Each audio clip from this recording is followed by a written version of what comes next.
episode 2 of Miami Sports Recap of the Week. This is Miami TVG. I'm your host, James.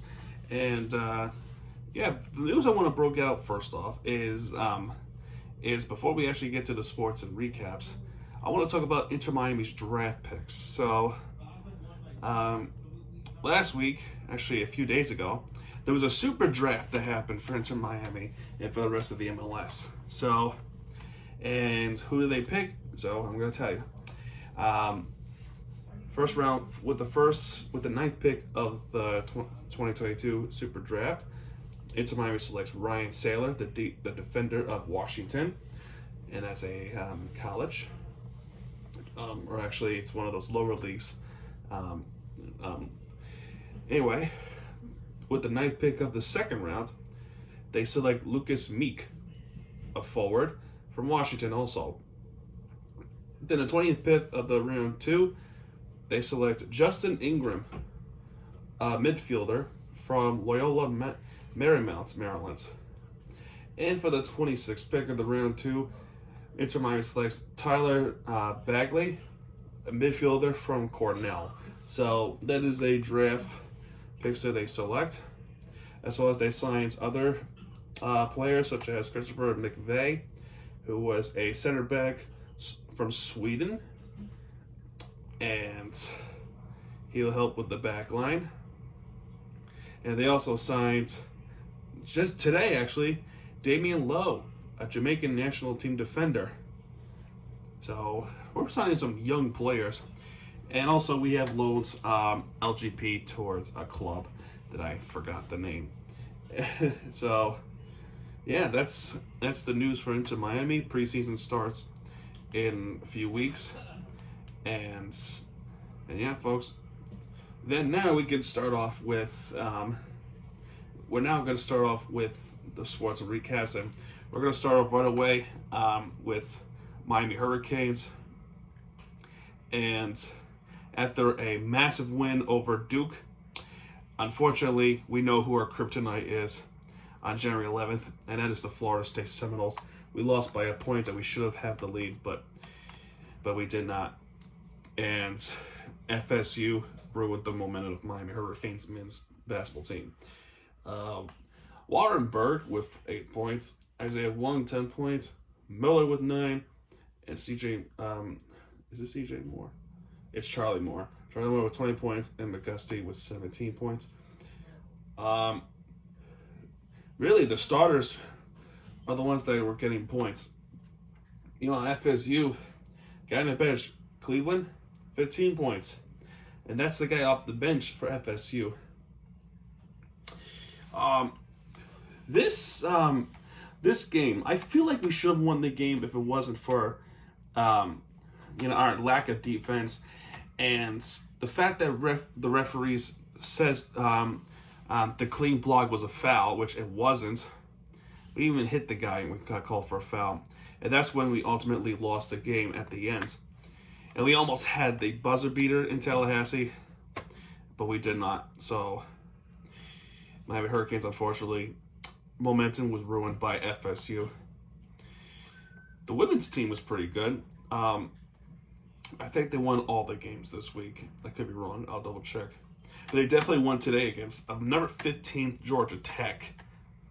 And it was a good game. Just my complaints with this game is the fact that every time they had a possession of the ball after they still couldn't get the bucket in. It wasn't until the very last possession and the Hurricanes won.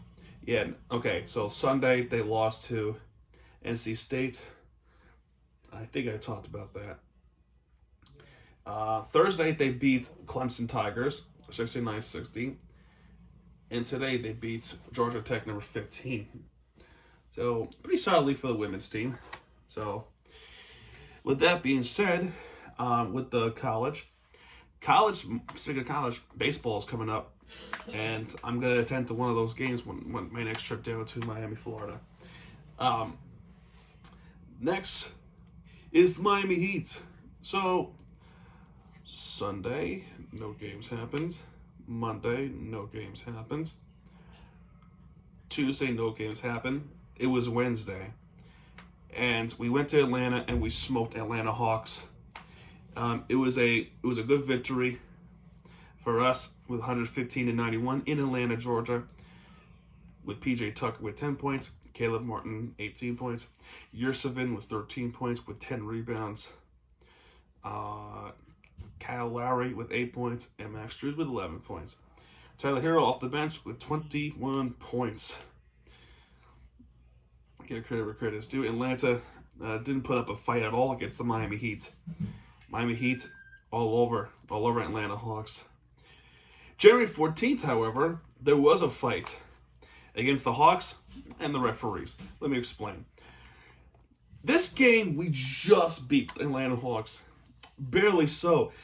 What we learned is this. Trae Young, he's not respected. Here's why. When he's on offense and we try to, guard him, he makes this weird move that we call flopping. Yet somehow he gets called for the whistle. Beneficially, he goes to the line. And that's bullshit because I clearly remember Caleb Martin, Jimmy Butler, Tyler Hero guarding cleanly, and yet we get called for a foul for pretty much guarding him. The referees were just not on our side in this game. But still, we prevailed, and thank God they prevailed. PJ Tucker with the clutch with 17 points. Butler with the amazing swerve layup, which pretty much sealed the game. You go for the dunk, and then you try to finger roll up. That was awesome. He has 23 points. Yurtseven with 17 points with 11 rebounds. Kyle Lowry with 13 points. Max Strus with 16. Tyler Hero with 24 points. Duncan Robinson has been ice cold, and I hope he improves before All-Star break or the trade deadline, because there could be a chance we might trade him, and we don't want to trade Duncan Robinson. And finally, we get to last night, and we had a very good first half basketball. In the third quarter, we had some deep throws, like Kyle Lowry's 3-throw from the logo, which is awesome. Since that three-pointer, not much. Our defense has, and our offense, mainly our offense, are just sleeping. We were getting ran over by Philadelphia. And Joel Embiid, like I said with Trae Young, he gets the benefit of the whistles. And that's why they pushed him so far as like the top dog of the NBA. I don't like it. He has 32 points that game. So there was my beef.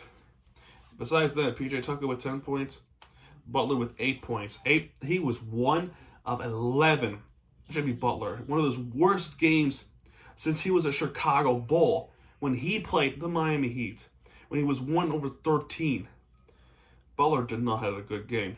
1 for 11 on a field goal. It was the only person that really, the only guy that really stands out for the rest of the team was Omer Yurtseven with 22 points and 11 rebounds. He was the one that's carrying the team. But of course, the media will not satisfy that, as they will always look over towards Joel Embiid. Kyle Lowry with 8 points and Max Strus with 11. This offense was just not there at the fourth quarter. Just not there at all. That's why they're not the winners of the week. And I'm wearing this shirt to tell you guys that who are the winner of the week.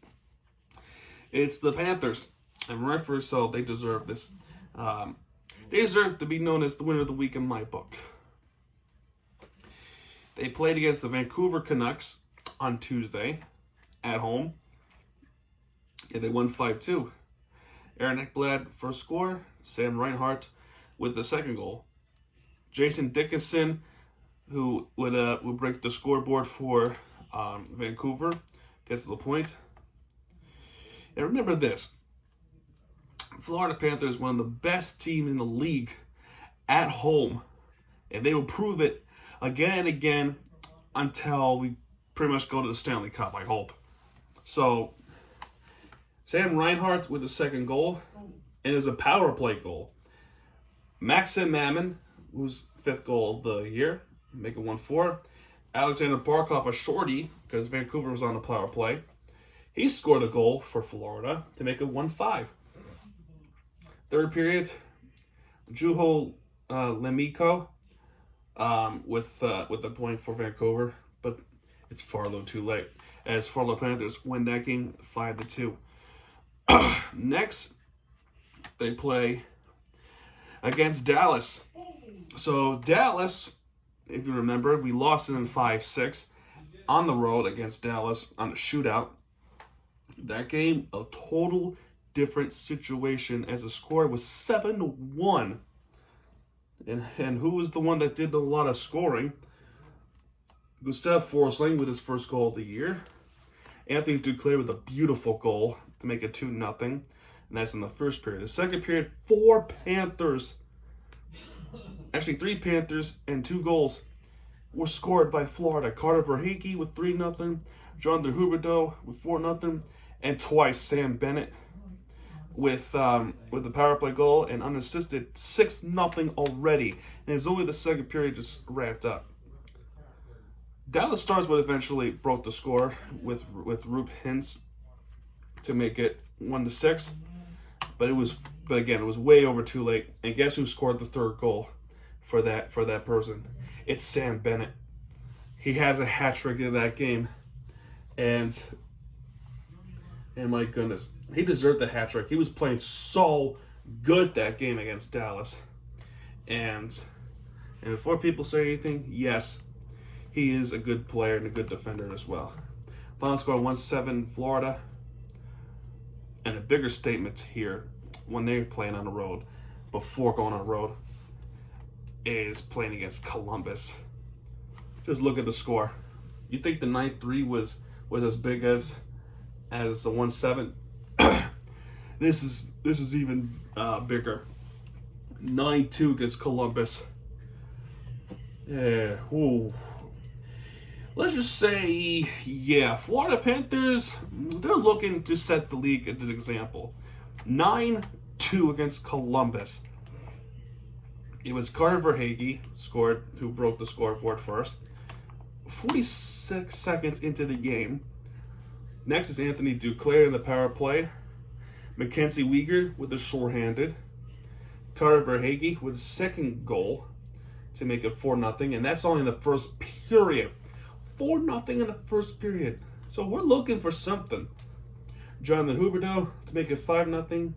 Anton Lundell to make it 6-0. 6-0 all for Florida. Gustav Nyquist make a power play goal for Columbus, so they broke the scoreboard. Sam Bennett eventually gets the goal back to make it 1-7. That's the final score of the Dallas game. Anton Lundell to make it 1-8.